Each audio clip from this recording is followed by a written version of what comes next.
Hello friends, स्वागत आहे तुमचं एका नवीन व्हिडिओमध्ये. तर आता संध्याकाळचे वाजले 7 आणि मी जेवण बनवायला घेतले. तर मी आज बनवणार आहे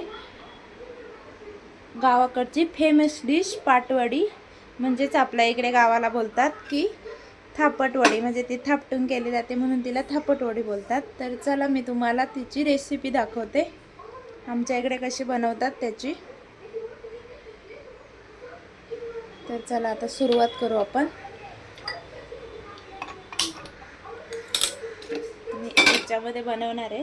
तर मी आता कढई वगैरे तापायला ठेवली, त्याच्यात थोडं ऑइल टाकून घेणार आहे.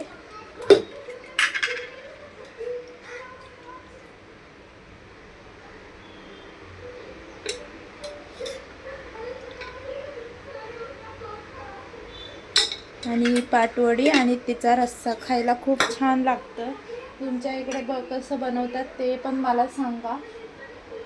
आणि त्याच्यासाठी मी घेते बेसन पीठ आणि कोथिंबीर. त्याच्यामध्ये टाकायचं आपल्याला जिरं आणि मीठ आणि थोडंसं पाणी आणि हिरव्या मिरचीचा ठेचा.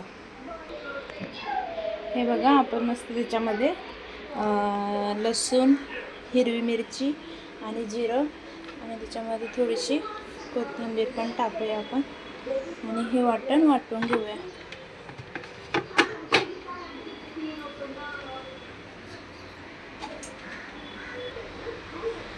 तर हे बघा, त्याचं वाटण मस्त वाटून घेतलं. आता आपण ते टाकू.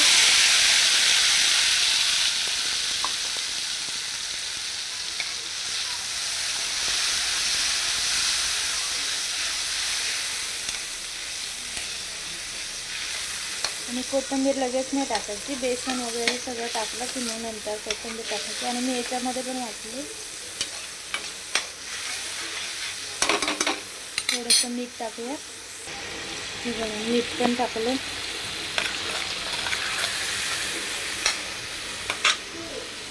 त्याच्यामध्ये थोडं पाणी टाकून गॅस फुल करू. आणि आपल्याकडनं हळद टाकायची राहिलेली, तर हळद पण टाकून घेतली त्याच्यामध्ये.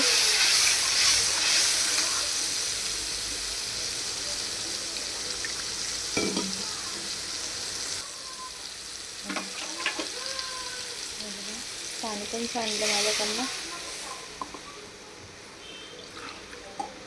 तर आपल्याला किती बनवायचं त्याच्या अंदाजानेच पाणी टाकायचं.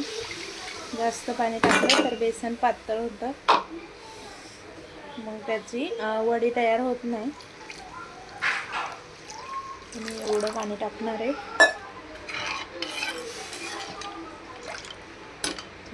त्याला थोडा वेळ असंच सोडून देऊ आणि 5 मिनटं उकळायला ठेवूया. बघा, छान उकळी पण आली.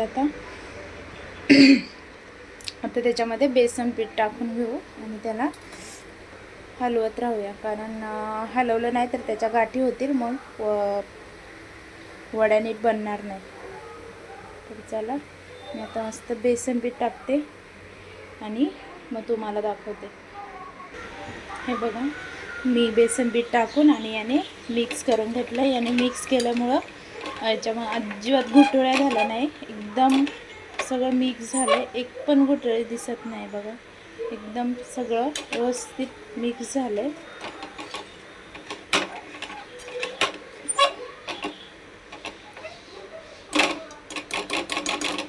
आता थोडा वेळ त्याला असंच वाफेसाठी ठेवूया, म्हणजे बेसन पीठ व्यवस्थित शिजेल. तर चला, आता थोडा वेळ ताट ठेवते.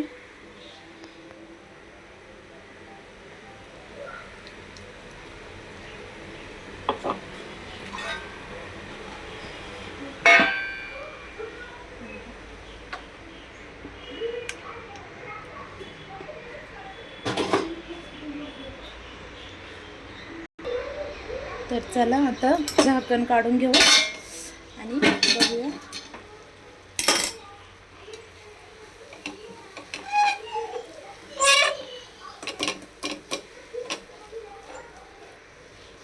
तर हे तयार झाले. आता आता आपण एका ताटात काढून त्याला थापून घेऊया. आमच्या इकडे याला थापटवड्या बोलतात, तुमच्या इकडे याला काय बोलतात कमेंट करून नक्की सांगा. तर चला आता मी पुढचं दाखवते तुम्हाला. हे बघा ताटात काढून घेतले. आता आपण ऑइल पण लावून घेतलं ताटाला. गरम गरम असतानाच थापायचं, म्हणजे पटकनी हे होतं, पसरतं ते, नाहीतर मग त्याचा गोळा तयार होतो. तर मी आता त्याला थापटून घेते. हे बघा आपलं मस्त हे रेडी आहे. आता याला थोडं 5 मिनटं असंच ठेवूया, तोपर्यंत मी पाटवडीचा रस्स्याची रेसिपी दाखवते तुम्हाला. तर चला आता मी गॅस पेटून घेते आणि याच्यामध्येच रस्सा करणार आहे. तर हीच कढई परत वापरणार आहे. म्हणजे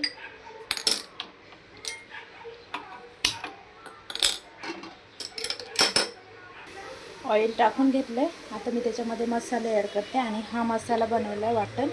याच्यामध्ये खोबरं, कांदा, लसूण, कोथिंबीर एवढं सगळं टाकलेलं आहे. तर आता हा मसाला मी याच्यात टाकून घेते. कढीपत्ता पण टाकला आहे. हा मसाला मस्त भाजून घेऊया आपण तेलामध्ये आणि नंतर आपले घरचे मसाले टाकूया त्याच्यामध्ये. चला 2 मिनटं याला असं मस्त तेल सुटेपर्यंत भाजून घेऊ. आता आपण थोडीशी हळद, थोडा घरचा मसाला, एकच मसाला टाकणार आहे, 2 चमचे बस. आणि याच्यामध्येच करणार आहे. आणि मसाल्याचं वाटणाचं थोडंसं पाणी आहे. आणि पाणी जे दुसरं टाकायचं असेल ते गरम करूनच टाकायचं, म्हणजे कालवणाची टेस्ट जात नाही आणि छान लागतं. तर चला आता मी त्याच्यामध्ये पाणी ॲड करते. खूप सोपी रेसिपी आहे, सगळ्यांनी नक्की करून बघा आणि कशी बनते ते पण मला सांगा. इकडे पाटवडीचा रस्सा रेडी आहे. 5 मिनटं आपण त्याला उकळायला ठेवू. तोपर्यंत पाटवडी आपण कापून घेऊया. कशाही आकारात कापू शकतो, शंकरपाळीसारखं किंवा अजून चौकोनी आकारामध्ये, त्रिकोणी आकारामध्ये कसंही कापू शकतं. तर मी शंकरपाळीसारखं कापणार आहे. हे बघा पाटवडी एकदम रेडी आहे आणि पाटवडीचा रस्सा पण एकदम रेडी आहे आणि हे खाण्यासाठी तयार झालेलं आहे. आणि हे बघा एकदम मस्त निघते.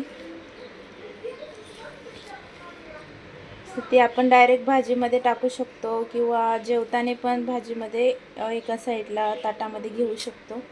आणि एकदम मस्त झाले, मोडत नाही काय नाही, एकदम भारी झाले. तर चला कशी वाटली रेसिपी कमेंट करून नक्की सांगा आणि शेअर करा, सबस्क्राईब करा, लाईक करा. बाय बाय, भेटूया नेक्स्ट व्हिडिओमध्ये.